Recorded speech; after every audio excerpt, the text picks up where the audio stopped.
Detalye sa pandaraya kay Alexa Ilacad at hindi patas na desisyon sa Your Face Sounds Familiar Championship.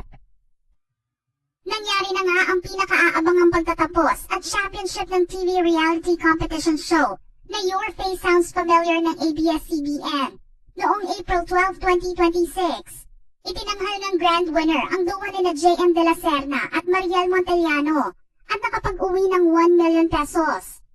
Pagkatapos ng 6 na buwan at 13 rounds ng paghihintay, nalaman na nga na ang Jamiel ang 6th grand winner ng programa. Ang awiting And I Am Telling You na duet ni Jessica Sanchez at Jennifer Holiday sa grand finale ng American Idol Season 11 noong 2012. Ang naisip ng duo na i-perform sa 3-part finals night. Ang ipinakitang performance ni JM ang ika-4 niyang gender switch act, kung saan napatunayan niyang kaya niyang mag-itsurang babae at mag-perform ng kaboses at ka-style ng ginagaya niyang artist na si Jennifer Holiday. Si Mariel naman ay nakapagbigay ng napakagandang impersonation ni Jessica Sanchez, kahit magkaiba ang kanilang genre at vocal range.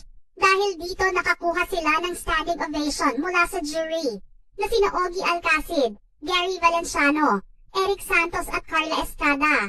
Nagulat at napabilib din sa kanila ang voice and movement mentors na sina Clarice de Guzman at Nyoy Volante. Hindi naman na talaga nakakagulat na ang Jamiel duo ang itinanghal na grand winner dahil consistent top scorer sila sa kabuuan ng Season 4. Napag-alaman din na ang Birit duo ang nanguna sa roster na may kahanga-hangang score na 94%, na sinundan ng kanilang runner-up na si Alexa Ilacad na may 93.5%. Si Jason din naman ay nakakuha ng 86.5%, habang si Akira Morishita ng BGYO ay nakakuha ng 73.8%.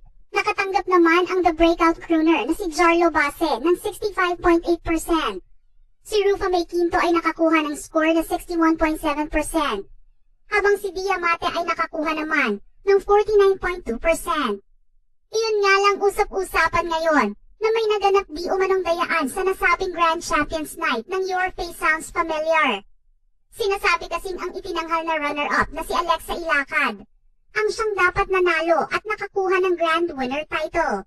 Maraming beses na rin kasing ipinakita ni Alexa na kaya niya ang manggaya at mag-impersonate ng mga celebrities at performers. Sa katunayan, 3 beses na rin siyang itinanghal na weekly winner sa programa.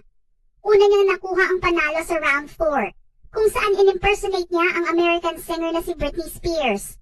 Nakatanggap ng standing ovation si Alexa mula sa mga hurado nang mag-transform siya bilang si Britney Spears sa pamamagitan ng I'm a Slave for You performance, na kinumpleto pa ng props niya kasama ang isang malaki at buhay na ahas. Sa round 11 naman ay muli siyang nagwagi matapos niyang gayahin ang Latin pop queen na si Thalia. Very meaningful nga kay Alexa ang pagganap na ito, dahil siya ang gumanap noon bilang batang Maria Mercedes sa Philippine adaptation ng serye. Nakuha rin ni Alexa ang first spot sa round 12 matapos niyang gayahin ang kasamahan niyang contestant sa show na si Rufa May Quinto at nag-perform sa iconic character ng si Buba. Siya rin ang naging crowd favorite noong mga oras na yon. Sa kabuuan, kung susumahin ang total points na kanyang nakuha, aabot ito ng 271 points. Lamang ng 29 points sa nakuhang total points ng Jamiel, na mayroon lamang 242. Si Alexa nga dapat ang itinanghal na grand winner sa Season 4 ng Your Face Sounds Familiar. Subalit ang total percentage of votes na kanyang nakuha ay 93.50% lamang. Kulang nga ng 0.50% sa 94% na nakuha ng Jamiel sa finals. Lumalabas na kahit mas mataas ang puntos ni Alexa na 272. Ikinapanalo ng Jamiel ang Season 4 dahil sa 94% total nila, kahit 242 points lang ang kanilang nakuha. Marami tuloy ang nagsasabing mismong team ng Your Face Sounds Familiar ang gumagawa ng pandaraya kay Alexa. Hindi nga naman kasi katanggap-tanggap na ang pinakamataas na puntong nakuha ni Alexa ang siyang maglalagay sa kanya sa second spot o tatanghalin bilang runner-up. Ani nga ng mga netizens na nakapansin sa dayaan, pampalubag loob lang yung 0.50% na gap. Pero ang goal lang talaga nila ay hindi manalo si Alexa. Ang ilang mga fans ni Alexa ay nagsasabing unfair ang naging treatment nila sa kanya.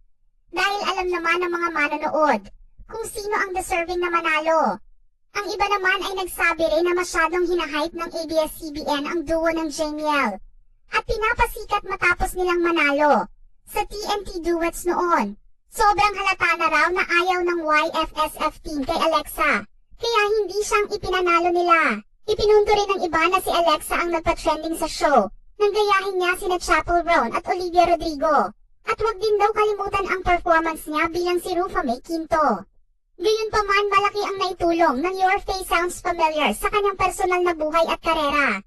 Ani Alexa, there are so many learnings and for that reason alone, worth it ang pagsali ko, matalo man ako linggo-linggo. The training, you'll not get this anywhere else. It's inevitable na hindi ka mag-grow. It's inevitable na you don't learn. Sobrang treasure yon. Sobrang lupit nun.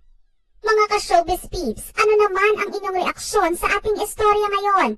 Share your thoughts in the comment section below.